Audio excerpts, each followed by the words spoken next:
Yo, what's going on, man? It's Zupa, Curvy Joseph, man. Hey, you listening to the Honolulu Blues. You hear me?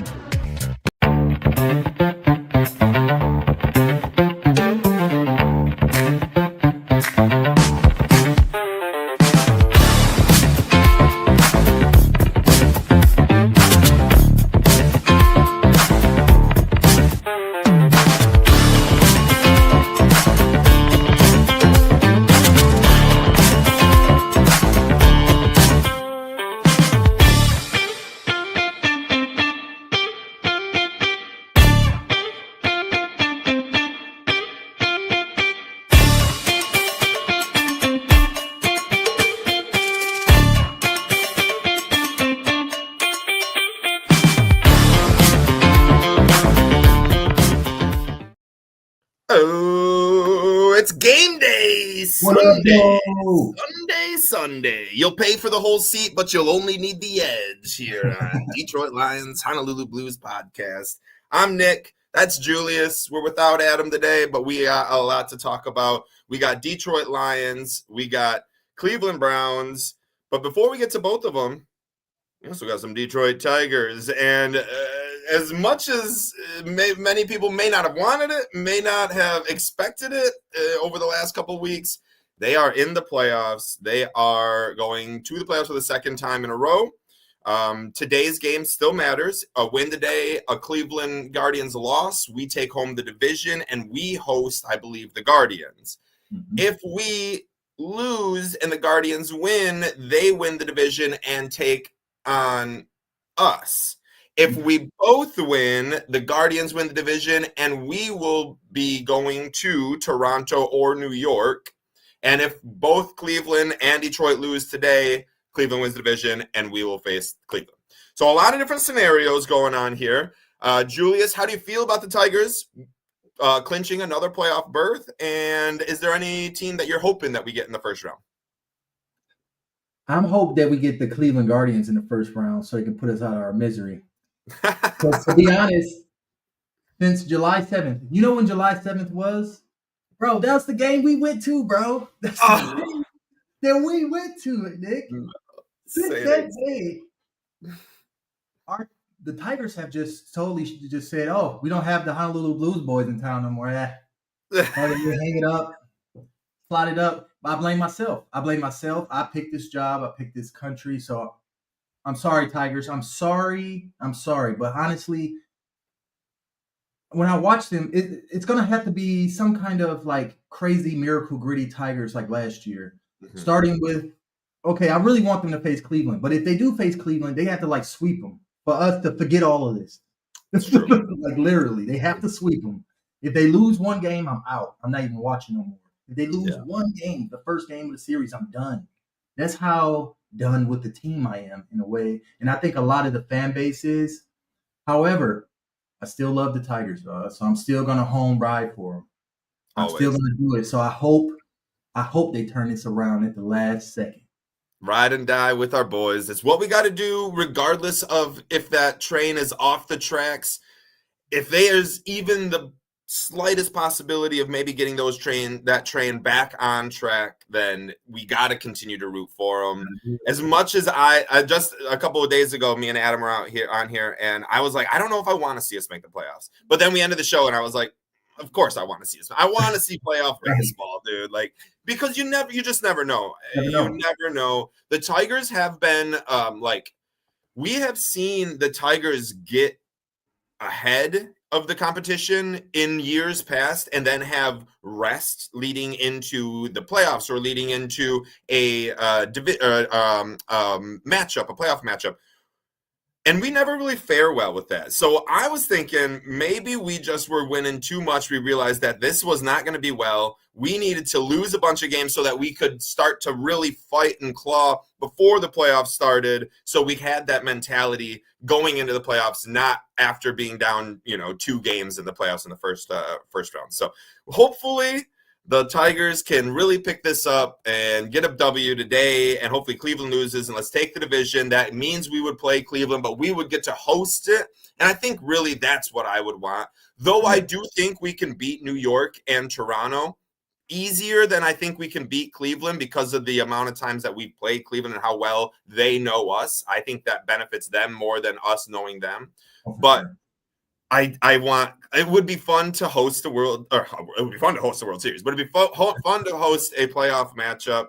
And it would be even more fun to have that be against Cleveland, the team that really like kicked our butt when we were down the stretch here. And it would be fun to see that. But I don't know.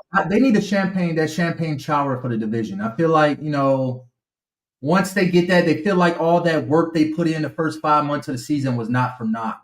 Sure. You know what I'm saying? That it came back to them. They just had to struggle to get there. So we'll see what happens.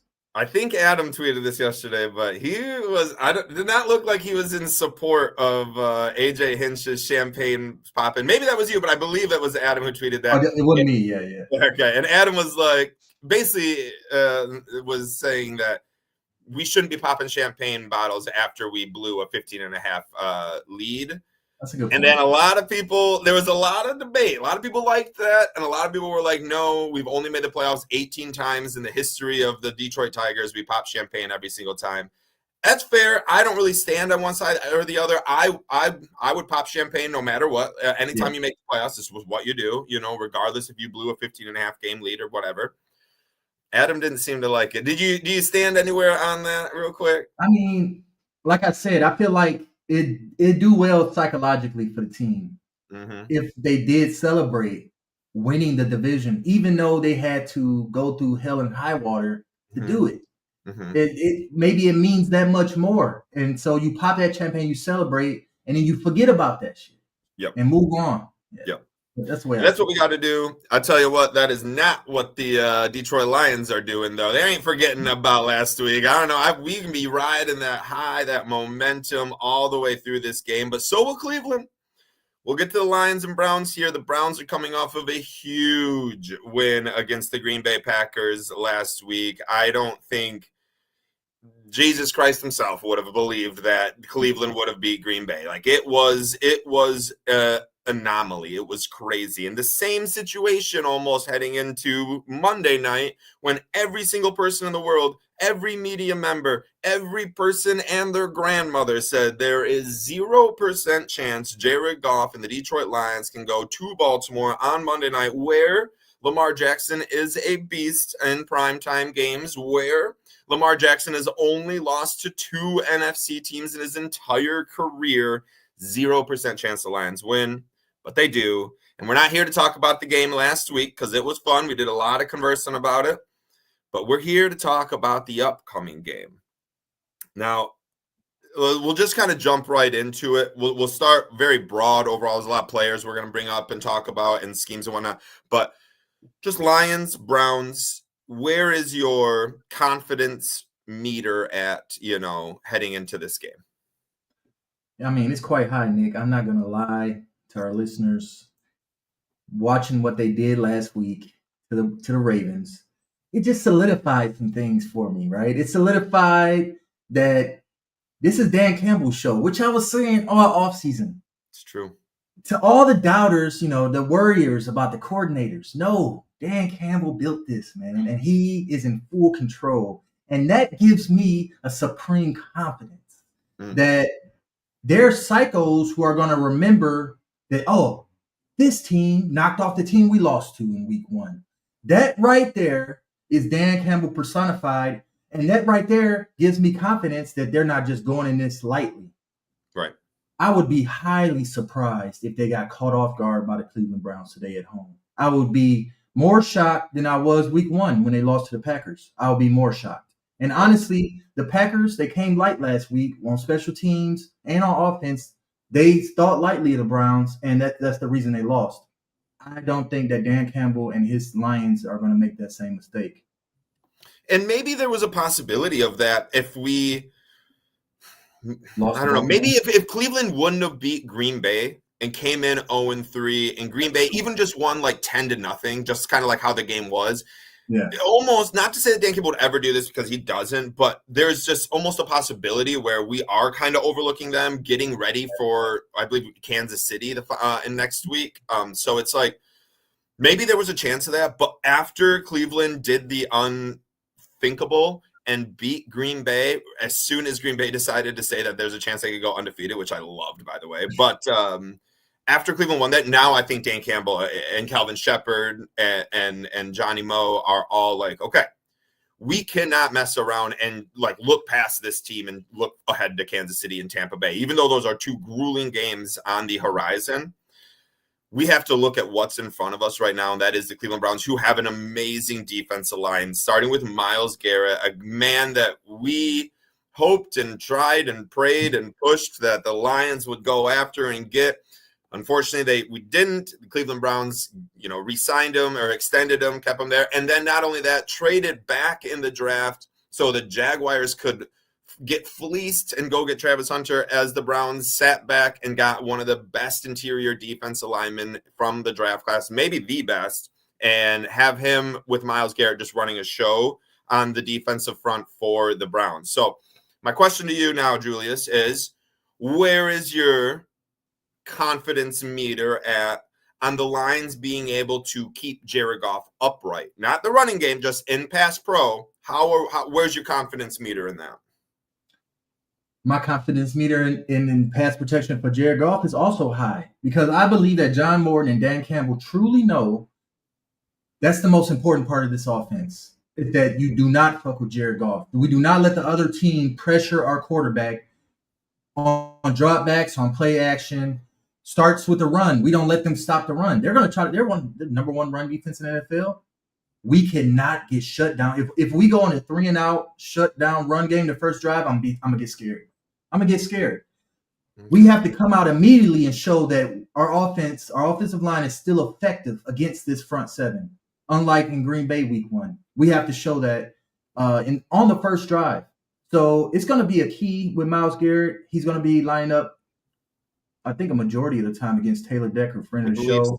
Yeah, I don't think he's like Hutchinson as much, where he ends up like flipping around. Yeah. Exactly.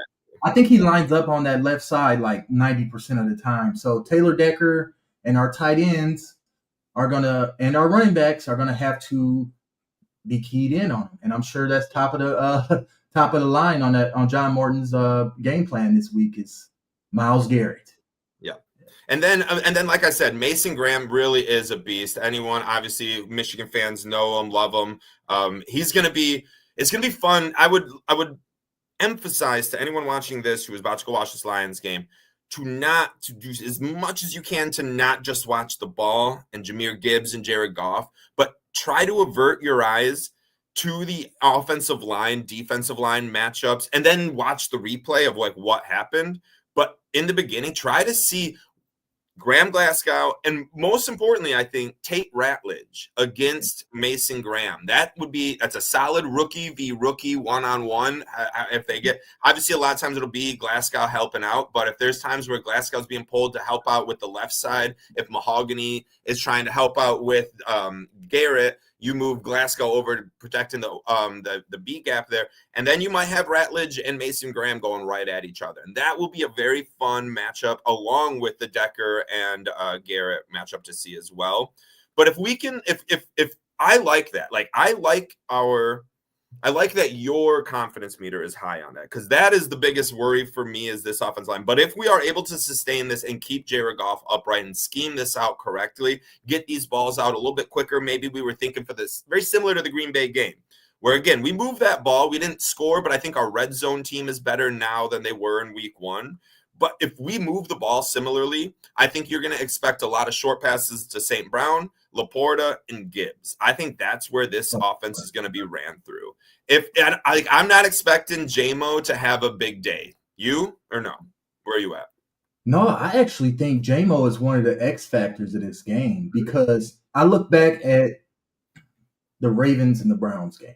Everybody want to talk about Green Bay and the Ravens. Let's talk about Green Bay and the Browns. Let's talk about the Ravens and the Browns. The Ravens beat the Browns 41-10, and they did not do it by running the ball down their throats, or Lamar Jackson having 100 rushing yards, or Derrick Henry having 200 rushing yards. They beat them on play action. Oh, yeah. Which, if I think about this, how could the Ravens not run the ball but still win on play action? Maybe Cleveland's back seven is not as good as their front seven. I think that's So if they overcommit to David Montgomery and Jahmyr Gibbs, we can catch them slipping with Jameson Williams, J-Mo Waymo himself.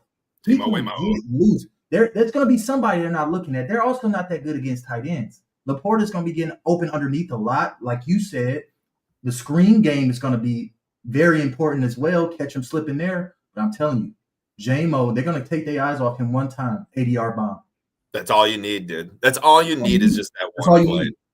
I like that. I'm glad we're thinking kind of differently on that, but I like the way that you presented that. And I think you absolutely might be right. It is interesting to note that I believe in the Baltimore-Cleveland game, Derrick Henry finished with 45 rushing yards. And that's why it was supposed to be his big, not breakout, but a bounce back game against the Lions. And we shut him right down. So I would hate to be whoever the Ravens are. Oh, it's the Chiefs. Me and Adam were talking about this, dude. If the Ravens win this year, the Lions' opponents are doing the complete opposite of the Honolulu Flu. They are 2-0 right now after playing us. So if the Ravens win, it means every team that plays the Lions is so angry with themselves after losing the Lions that they come out and just beat the snot out of the next team. So I got Ravens winning that game. I wonder how Derrick Henry runs it, because that is another hard run defense. We might be stopped under 60 yards for the third straight game. It might be interesting. Chris Jones is a hard guy to run on. And we'll be seeing them soon. I don't know if it's next week. I think it is. It is next week. I think it's next week. So that means we'll be seeing in Kansas City, I believe, right? Like we're going I believe so. In Kansas City, yep. Dude, we're going to get some Chiefs home games. Dude, ruthless, bro. Ruthless road schedule. Yeah. But we're not playing the Chiefs yet. We'll keep talking about the Browns. What about our defense? Like, who do you think is going to really be able to get home today? Cleveland doesn't have the best offensive line, so it's going to be interesting to see. But is there anyone specifically you're kind of trying to keep your eye on? To be honest, that guy on defense that I'm honing in on is Tyleik Williams. Ooh, because he has played so well these first 3 games. His snap count continues to go higher and higher, which means the coaching staff and Coach Shepard are starting to trust him as a starting defensive tackle next to DJ Reader. I believe he is going. If anything, with Cleveland's offense, they have this rookie Quinshon Judkins. I believe he went to Ohio. This guy seems like he has some explosiveness to him. He's averaging like 6.5 yards a carry through 2 games. So they can do damage in there. However, Tyleik Williams, looking for him to show up, add to his amazing early on rookie season he's having against Cleveland. That interior, like you said, that offensive line in Cleveland is susceptible to pressure. And I could see Williams maybe getting a sack or 2 or causing a lot of havoc in there. I love that, dude. I love that. That was not someone that was on my radar. Those interior defensive linemen, man, that's a good thing. Like they just stay under the radar. And our defensive linemen, as long as our defense is containing the opponent's rushing game, dude, we're just set for life. I love it. I am going to be pinpointing Terrion Arnold and Amik Robertson. I'm going to be watching this cornerback 2 battle. I don't know. Shep comes out and says, so on Monday, we all see Arnold. Now, we see Arnold get beat up pretty badly early. He did start to make adjustments. It could have been scheme calling where Shep may have just been like, don't let him beat you. Let him get his yards, whatever, tackle him, we'll bend and not break type of defense. Could have been. I don't know. I don't know what Shep was running. But regardless, even when you got Jameson Williams' brother out here calling you out, saying this happened way too much, like, it's not good. So Arnold kind of already under the microscope of the fans. Now we're told that Shepard, not due to Arnold's play time, but will diminish in snaps because they want to give Amik Robertson more play time moving forward. Nothing to do with Terrion, so they say, but I am quite curious. I like Amik Robertson. I think he's a dog. We saw him against Jefferson last year, and it was a huge, I think, coming out party for Amik Robertson. So I'm very interested to see how these two handle a talented wide receiver, but not the biggest one. Like, I assume they're going to have DJ Reed covering Jerry Jeudy all day long, just like they had DJ Reed on Zay Flowers for most of the game on Monday.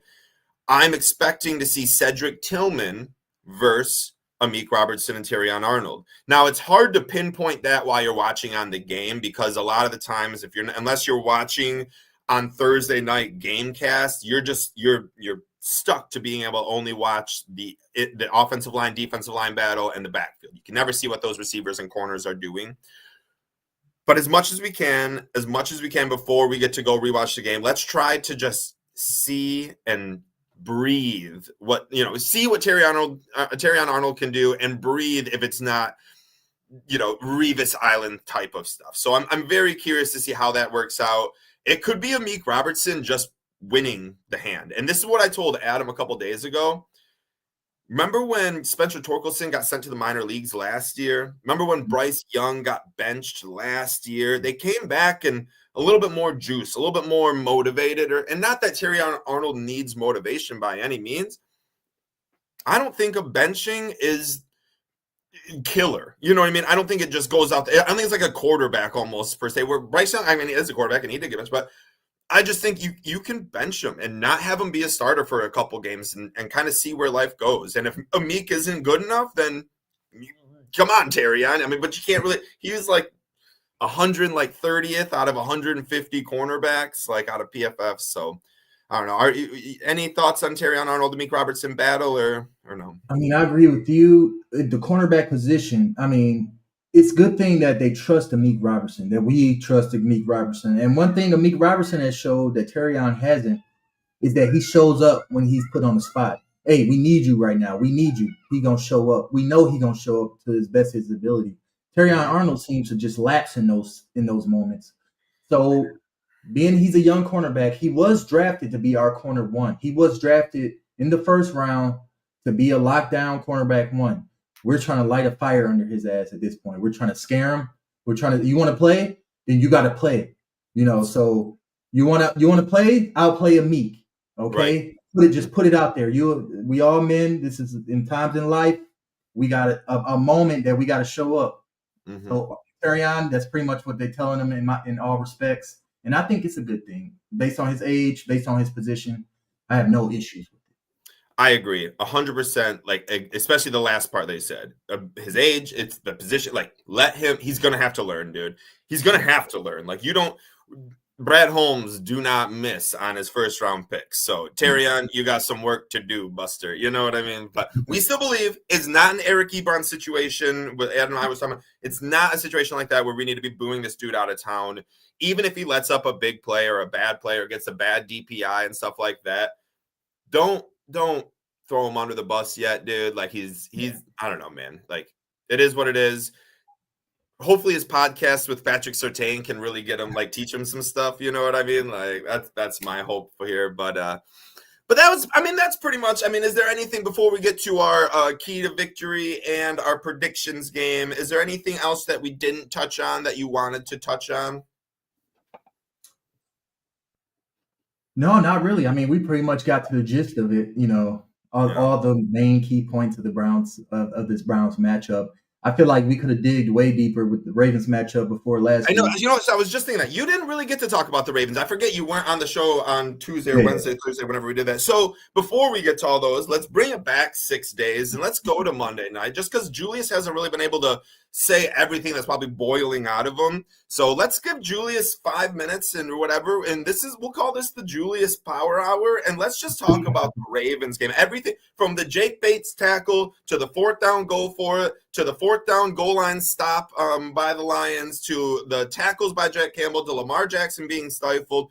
Everything and anything you want to talk about. Please, Julius, this is your time. Have the floor. Well, first, let me say, I got so many texts from people who were like non-Lions fans saying that, okay, I'm sorry, the Lions are the best team in the league. Dead ass. I got like 10 of those. Including from Packer. No. Packer fans were the most in denial, right? And this is really where it comes into for me. This is still that first Packers loss did something to everybody. Like, it did something to Packers fans. It did something to the Lions kingdom. It did something to the Ravens. It did something to the rest of the NFL. The way they perceived the Lions after we lost to the Packers. So let me just say, I did not expect at all us to shut down Lamar Jackson on the ground. Bro, I was throwing out, I had so many parlays with him over 40 rushing yards, over 80 rushing yards, 2 rushing TDs. Bro, I just knew that was going to be an issue, and that, I hope that Terrion Arnold don't blow the game for us. I hope that the penalties don't blow the game for us, and then let's get to penalties. Early on in this game, matter of fact, the first 3 quarters of this game, I didn't even believe we were going to win, bro. I did not believe we were going to win. You know why? Because the fucking refs, bro. The refs were trying to keep us from winning that game. They did everything historically that they always did to us.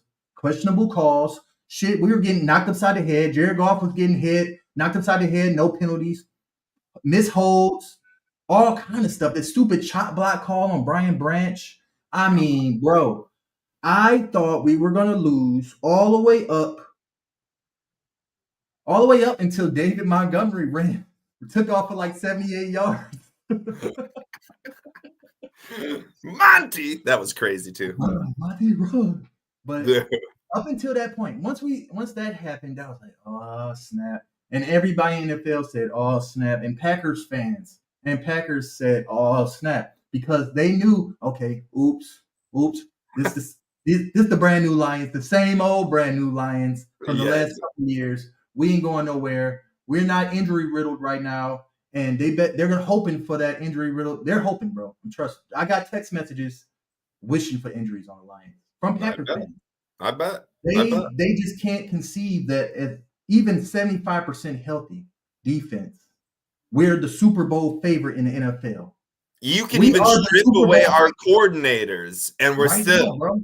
Right now, bet on the Lions to win the Super Bowl right now. We are the favorite. We're the best team in the league, and that's pretty much what I came away from in that game. I pretty much went from Lamar Jackson and the refs are not going to allow us to win to we're going to Super Bowl, baby.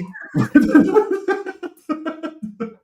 the parade now, boys. We going. Get the parade ready. I'm hitting my wife up. Flight tickets. We going.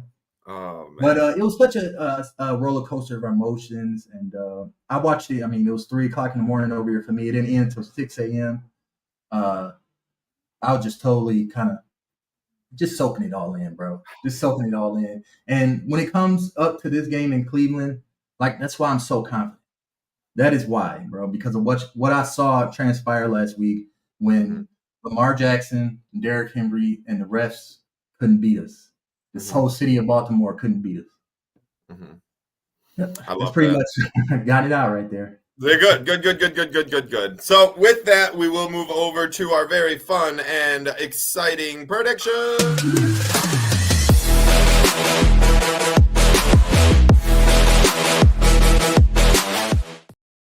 And before we get to our predictions, we'll actually do a quick little key to victory. We only got 2 keys because that's all you need to win against the Browns these days. Packers did not know that, but we do 2 keys to victory. I will lead us off. I think the number 1 key to this big win here, week 4 at home against Cleveland with a tough stretch on the horizon. The Lions just need to simply keep this ball. Very similar to what beating Lamar Jackson, but in a whole different idea of why. So to beat Lamar Jackson, the Baltimore Ravens, in my opinion, the biggest key was to keep the ball. And we did that with a 98-yard drive and a 96-yard drive, both of them almost a damn quarter long. How do you beat Lamar Jackson? You don't let Lamar Jackson beat you. That is like one of the best ways. Now, obviously, people can say contain and coverage and all this. I liked game management, control the ball, win the possession,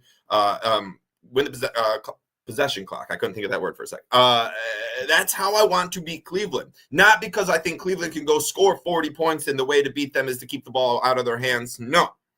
But I think that Cleveland's defense is better than we know.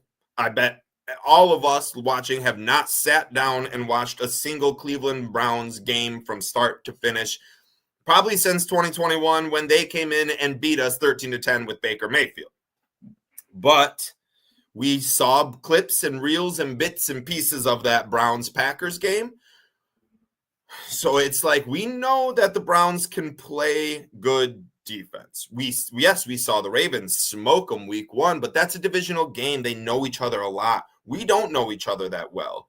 we have never, like, I don't remember the last time we saw Joe Flacco, the Lions. So I'm not like, it's going to be interesting. We've never seen Quinshon Judkins. I don't remember that. I don't know if we've ever seen Jerry Jeudy opposite of us, or Cedric Tillman, or David Njoku. Maybe Njoku was on the team back in 21. But I'm just saying that there's a lot of guys that we don't know what they do, and we'll do our best to like prep and get film watch and whatnot. But you just don't want to get into this 10-10 game like the Browns and the Packers, where punts are all over and you're going 3 and out because Myles Garrett is in your face all the time and basically just leaving the door open.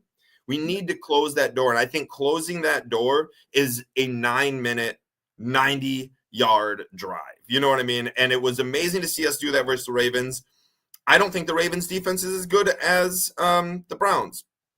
The Ravens were holding Josh Allen, though, to like 15 points the entire game. Yes, they like lost the game because they let up like 20 points in the final 4 minutes, but that's NFL. I don't consider a defense as good or bad as their 2-minute stand, because prevent defense is just a wicked thing in the NFL. So the way I think that you beat the Browns is run that ball. Don't let Jared Goff get under pressure. Keep the clock management on your side and let Montgomery and Gibbs do what they do. Sonic and Knuckles the Browns to death. That kind of sounds like a sexual innuendo, but we'll move over to Julius's key to victory. What do you have, sir? So my key to victory in this game is to win the turnover battle. Because we talk about 13-10, don't leave the door open, punts. There's nothing that leaves the door open more for a bad team against a better team than turnovers. So true. So if we have a turnover-free day, we 100% winning. 100%. If we have one turnover, that percentage starts to go down and down and down. 2 turnovers, 3 turnovers, so forth. So as long as we don't turn this into a turnover show, we will win. That's my key to victory. Which we know Jared Goff. There's certain games where talk about that pressure. Talk about Myles Garrett. Exactly, dude. Exactly. Well, just like last year, Houston had who was it? Danielle Hunter coming at us left and right, along with Will Anderson. Jared Goff threw 5 picks. Now we won the game, but like that's exactly what he's talking about right there. So I love that.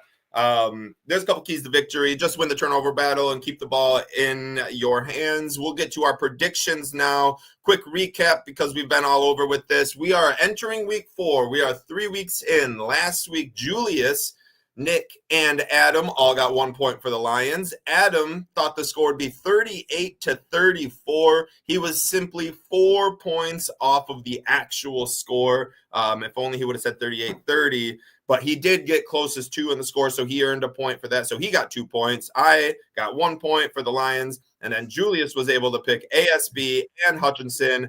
And out of the 3 offensive and defensive players that we picked, those were the MVPs. We will now go into this week. I will be picking first. Overall, I have 4 points. Adam and Julius both have 5 points. So it's a close deadlock here going into week 4. Picking first, I get to just go through everything. I will take the Lions to win. I will take the Lions to win 31-13. I will take Jahmyr Gibbs as my offensive MVP, and I will take Hutchinson as my defensive MVP. Now, before you go, Julius, we got to go to the phone here, as Adam has texted in. He says he's going to take ASB first. Oh, wait, hold on. He says Lions win 24-10.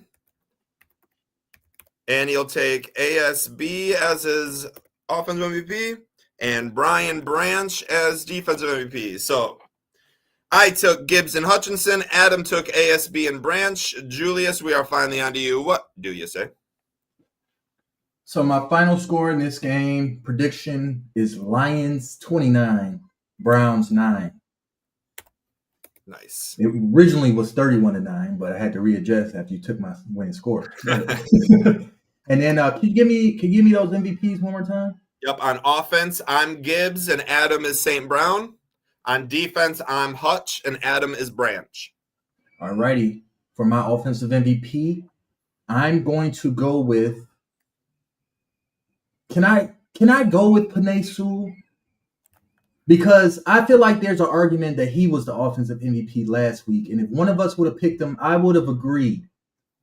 Now, if I pick him, it has to be. But see, Adam's not here. I'm gonna go with Jared Goff. No. I'm sorry, David Montgomery. I did not mean to say Jared Goff. I got you. Montgomery. Because I believe the run Real game quick, is- back to Sewell. I do think we can pick him. It would just have to be an obviously like amazing, great day. Right.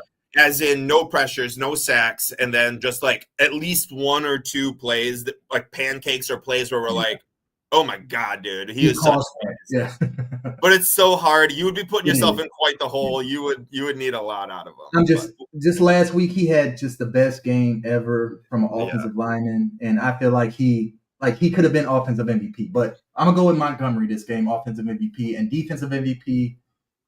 It was Branch and Hutcher took him. Correct. I'm gonna go with Tyreek Williams. Oh, I love that, dude. I love that. So we are locked and loaded for the Detroit Lions. They start in an hour and 20 minutes. Tigers also on the day, still trying to win the division. It's a great day for sports. Appreciate y'all listening. We are the Honolulu Blues. I'm Nick, and that's Julius. We are on periodically throughout every single week, weekdays and weekends. We get everyone around. We're also on Roundtable Sports. You can check out articles written by us there. It is our pleasure to host this show weekly and just have everyone watching. We love all you guys. Most importantly, though, go Lions!